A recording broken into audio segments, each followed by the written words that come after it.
আসসালামু আলাইকুম, welcome to my another video. সকাল সকাল চলে যাচ্ছি কাজের উদ্দেশ্যে। এরই মধ্যে মিস্ত্রি সাহেবরাও চলে যাচ্ছে, তো আর দেরি কেন, সাথে সাথে কাজের উদ্দেশ্যে রওনা দিলাম এবং কাজটি স্টার্ট করে দিলাম। আমাদের আজকে হচ্ছে ছাদটা নেট ফিনিশিং দিয়ে বের হওয়ার কথা। দেখা যাক কতদূর কি করতে পারি। আজকে জুমার দিন, সেহেতু সময় পাবো খুবই কম, তাড়াতাড়ি কাজ করতে হবে। বালুগুলা চেলে নিলাম, তারপরে আমাদের ছাদে উঠাতে হবে বালুগুলা, তারপরে মিক্সড করার পরে পুরো ছাদে ঢেলে দিতে হবে।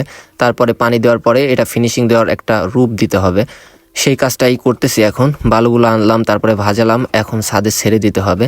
ছাদে ছাড়ার পরে পাটা মারতে হবে, তারপরে সমান করার পরে লেভেল করার পরে নেট ফিনিশিং দিয়ে বের হতে হবে।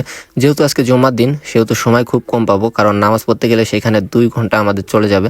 তারপরে আমরা এই নেট ফিনিশিং দেওয়ার আগে উপরে পানিটা ছাড়ার পরে সেটা লেভেল করে নিলাম। লেভেল করার পরে আমরা নামাজের উদ্দেশ্যে বাসার দিকে সবাই রওনা দিলাম, কারণ নামাজ পড়তে হবে।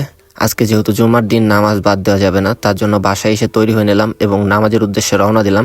নামাজ পড়ার শেষে আবার কাজের সাইডে যাইতে হবে, তাই কাজের সাইডে আবার রওনা দিলাম। নামাজটা পড়ে আসলাম আলহামদুলিল্লাহ। আমাদের কাজের সাইডে আসার পরে দেখি এখন পর্যন্ত আমরা যে কাজটা করে গেছিলাম এখানে টেনে যাওয়ার কথা, আর কি টানে নাই, এখনও এখানে পানি জমে আছে, তার জন্য ফিনিশিংটা দেওয়া সম্ভব না। এর জন্য আমাদের 2 ঘন্টা বসে আছি। এরপরেও টানার কোনো গল্পই নেই, মানে টানতেই চাচ্ছে না। যেহেতু সারটা কালকে দেয়া, তার জন্য টানতেছে না পানি। আমাদের হয়তো আজকে অনেক রাত হয়ে যাবে কাজটা শেষ করতে।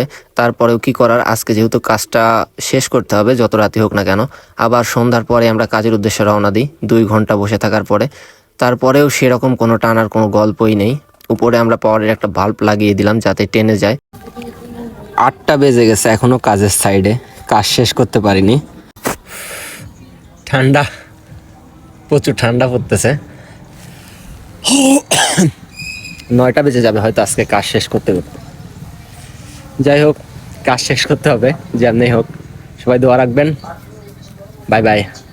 এরই মধ্যে কাজটা শেষ করলাম আলহামদুলিল্লাহ। সুস্থ অবস্থায় কাজে, সেই সুস্থ অবস্থায় বাসায় ফিরতেছি আলহামদুলিল্লাহ। আল্লাহ হাফেজ।